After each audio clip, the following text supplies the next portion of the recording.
This video is about this rather intriguing device. It's a little ball that just basically hovers. Well, it's not a ball, it's a basic little mini hovercraft that has a really annoying tendency to find its way under seats and then sometimes not come out again. This is our accommodation at the moment, our crew accommodation.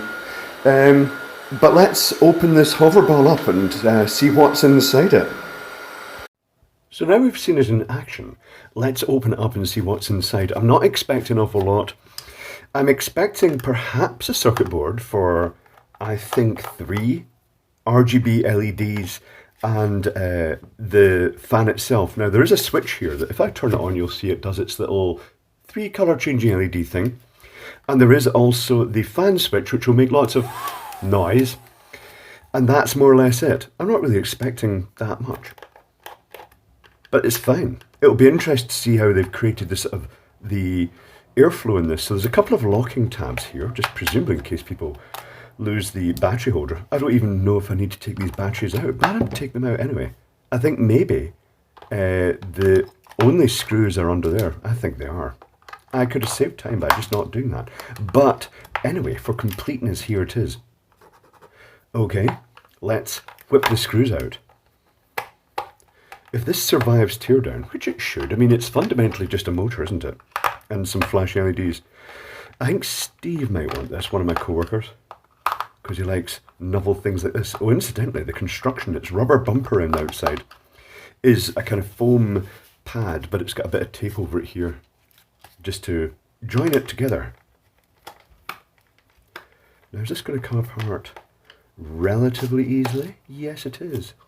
It's not that complicated. There is, oh look at that. So the LEDs are hardwired, the flashing LEDs. There's the little turbine fan. The same thing it's used to hold the motor in position is also used, let's get down and closer to this, is also used to hold the LEDs in place, the look of it.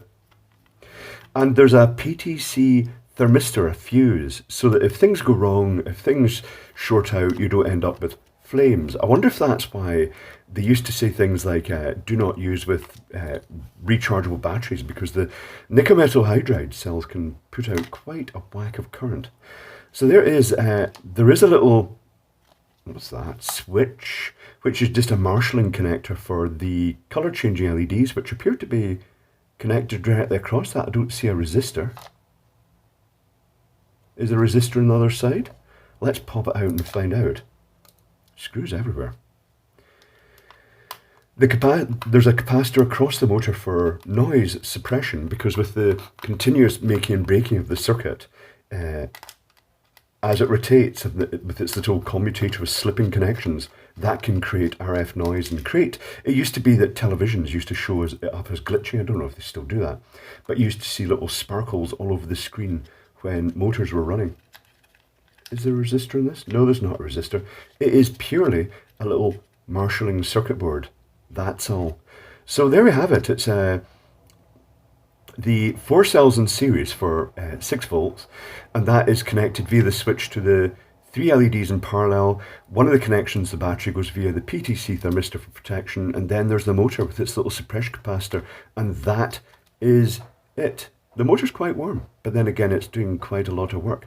But there we have it, the hover ball. One of the most interesting things about this is that if you put it on a floor, it will find the shallowest bit of the floor. It will basically just glide against the slightest, tiniest slope, and it will find its way into odd corners of the room where it perceives it as being just even fractionally lower than other parts of the room.